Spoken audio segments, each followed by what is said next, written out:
Hello and welcome to Faith Matters, the show where we take a spiritual perspective on life and culture in Merseyside. And we're joined today by Benjamin Huthwaite of Benjamin Huthwaite Grooming Salon, or perhaps should I say men's hairdressing salon. Lovely, and it's great to be with you. We're here in Allerton. So now, Ben, you've obviously been involved in hairdressing for a good few years, haven't you? Can you tell us a little bit about the salon and how it came to be? Well, I started hairdressing as an apprentice about 23 years ago, so I'm showing my age. And I started in a big salon in Liverpool city centre, and then went from there. I was there for 6 years and then went travelling for a year and came back and then worked in a few other little places and then decided to try and set up my own place. So that was 15 years ago this November. Oh wow, okay. Now you've got I think a range of clients, haven't you? Can you tell us a bit about who comes and uses the salon here? We have anyone from a week old. We have week-old babies that have the hair shaved. That's like some kind of tradition in certain faiths, and so we do that. And we do right up to, I think our eldest client is about 87, 88. So a full demographic of people, men. Okay, so Ben, now from what I can tell from the ethos on the website, you've got you have a philosophy that underpins what you do here: consistency, creativity, and honesty. And I was just wondering where those values come from.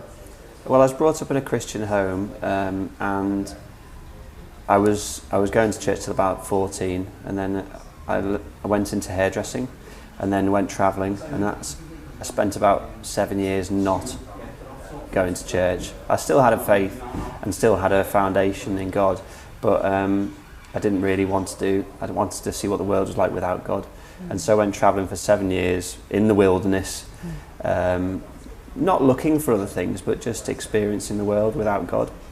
And I came back and was very grateful how the salon was established, how I set it up, all the things went right. And I started wanting to explore my faith and discover my faith for myself. And that's when I did an Alpha course, and did another Alpha course, and another one, and then my wife did an Alpha course, and then basically it went from there. Fantastic. Okay, so there's a Christian ethos, and in fact you can't, there's sort of subtle influences around the salon where you see that, particularly I noticed in the background there's a Bible passage on the wall, isn't there? Where did that come from? Well, it's one of my favourite Bible passages, and it's Matthew 11:28, and it's about having a burden, and it's very real to me and to my customers, because a lot of people come in and they've got the weight of the world on their shoulders, and that's basically what the passage is talking about. It's about Jesus saying, come to me, you've got all this pressure, I'll take it off you, my burden is light and my yoke is easy. And quite often the question that comes up is, what's a yoke? And it's basically something that an ox would pull and have around the neck. And quite often that's the question that pops up, but it leads to more conversation. So, and I felt that I wanted to have my faith out there, but in a kind of gentle way that's not too pushy, but would prompt conversation, prompt questions. So, and that's what it does. It's in reverse writing, so it's in mirror writing, so you don't actually see the verse or understand the verse until you sit in the chair and you've got nowhere to go, but you're faced with a Bible verse. Do you find then that lots of people do come and share their burdens with you? Is it something that in conversation? I think generally hairdressing is known as one of the happiest professions to be in, and I think that's because you see people on a week-to-week basis. You see people coming in with the next part of their story, the next chapter of the story, and you can catch up, and that's a repetitive process, month in, month out, year in, year out, and yeah, so that's. And has anyone here ever, I guess, shared things that perhaps, I mean, I sometimes think that the dynamic of a hairdresser, you're sort of not kind of facing each other. Can that make it easier, particularly with men, to open up or to be sharing things that maybe they wouldn't have told people before? And I can do the same. Quite often people talk to me about their marriages or problems or illness in the family, and over the years I've got more and more confident about praying for people And so that's what I do. I say, would you like me to pray for you? And it's usually a very simple, easy thing to do, a very quick prayer. But it's them having an opportunity, and me having an opportunity to share my faith in a non-intimidating way, in a very gentle way that won't cause harm or offence. Do you feel that there is a responsibility there, or do you feel you want to respond? Is that sort of your faith aspect? Because when someone shares something very personal or quite deep, that can be a weight that then is put on you. Do you feel that at times? Not really, no. You just sort of... I just absorb it. Yeah. I mean, I'm able to talk to my wife about things at home, so that can be one way it's expressed or whatever. But I think I chat to so many people day in, day out, that whatever pressure or burden there is with me, it's kind of shared. Yeah. Not that I talk about other people's problems, but it's just because I'm talking all day, it's just a vent. And is that something that you other staff do here as well? Are other people involved in that process of listening? And yeah, absolutely. I think in this industry you have to be a really good listener, and quite often, because we are talking all day, it's quite nice to listen when someone wants to chat, and usually it's very interesting. Yeah. As well. Get some good stories. Yeah, absolutely. Now, I just am very interested as well about another aspect of hairdressing, which is obviously to do with looks, and it's to do with aesthetics and the way people appear and appearances in general. And I was just wondering, particularly for men, do you feel that that's something that's increased in recent years, that men are caring more about the way they are presented and the way they look? Yeah, absolutely. A lot of men are obsessed with how they look. There's been a big rise in hair transplants recently because that technology is available now. So we're seeing lots of people with hair transplants now. So it's, male pattern baldness isn't a problem anymore. And people, I don't know, we are a little bit more expensive than a lot of salons, so I think people want to look a certain way. They'll come to somewhere where they expect for us to know what we're doing. Yeah. And so, yeah. So you're offering like a high level of expertise, really, and a good level of service. That's the idea. And do you think that there's, do you think men are coping with the pressure, or do you feel like that there is more demand for men to look better? I think generally there's a lot of issues with men.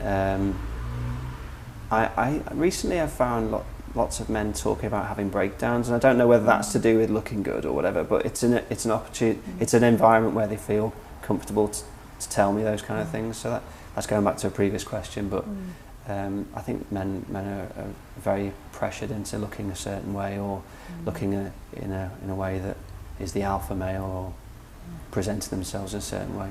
Definitely. And it strikes me that is something that you're in some way trying to do something different. It's you're not just offering a service with high quality, sort of standards, but also that you do want to listen to people and see what's really on their hearts. Would you say there are any other ways that your faith or the ethos that you bring here, affects the way you work?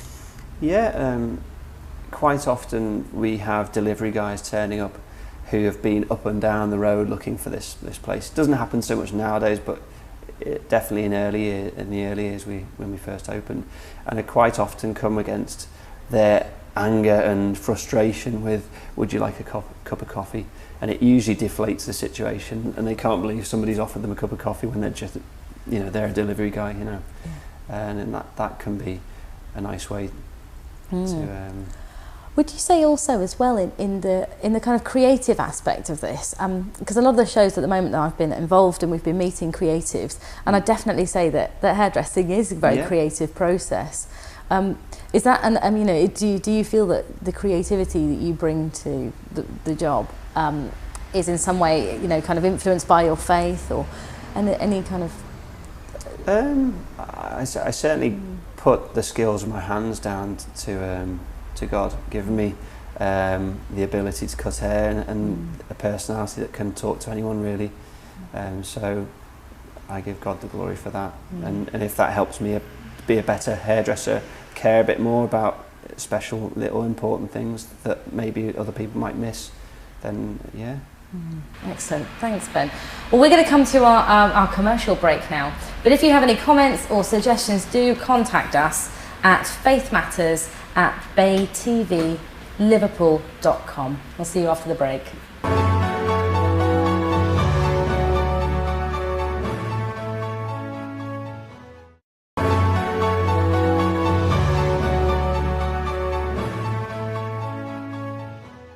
Hello, welcome back to Faith Matters, where I am joined with Ben Huthwaite of Benjamin Huthwaite Hair Salon in Allerton. And we were chatting just a bit about hairdressing and about faith before this. But now it's great to welcome you back, Ben. I'd love to ask you a little bit about how you got into hairdressing in the first place. Right, well, I was unsure what to do. I like joinery. I like working with my hands, being creative. And I felt from a quite young age that I'd quite like to do something like that. I loved CDT and craft design, technology and stuff in school, and art, and so being a joiner was a good idea, I thought. There was also being a chef, like cooking and making people feel good in that respect. And then another angle was going into the hotel game. I quite like the idea of being a maitre d' and welcoming people to a nice place and making them feel good. And did you try out all these different things, and it was sort of a process of elimination that led you into hairdressing? Well, yeah, I was always making things in school. I made a doll's house for my sisters in my lunch break in school, and then I made lots of other stuff.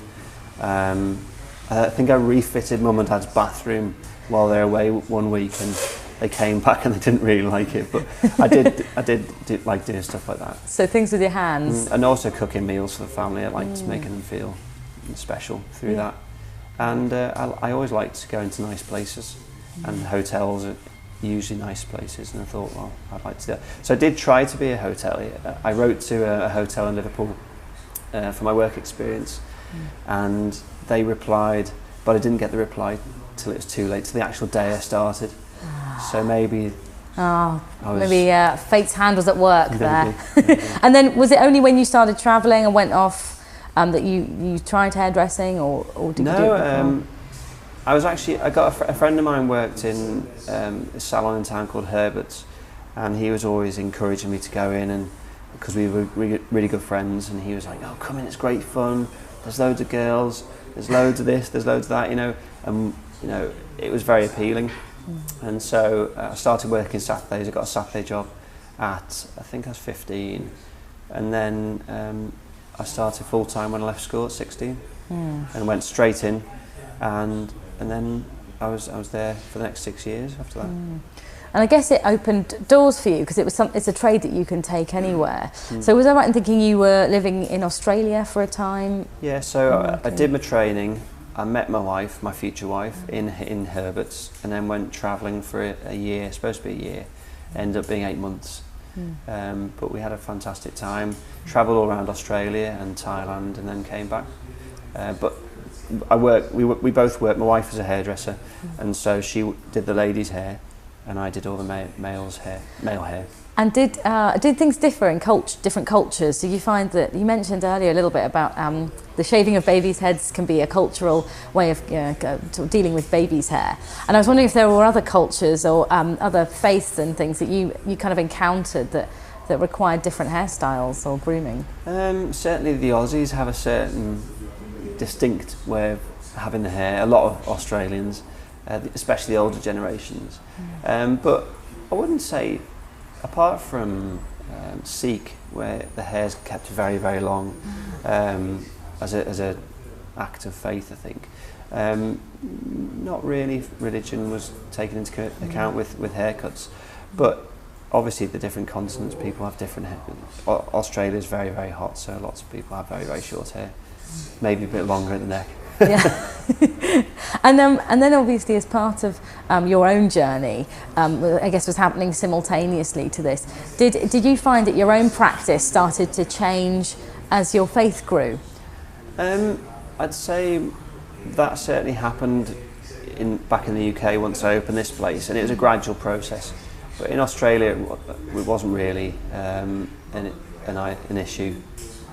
No, it didn't sort of affect the way you worked then? No. Yeah. I mean, I've always been caring and I've always wanted to make people feel good. And so having a faith was probably the icing on the cake in latter years.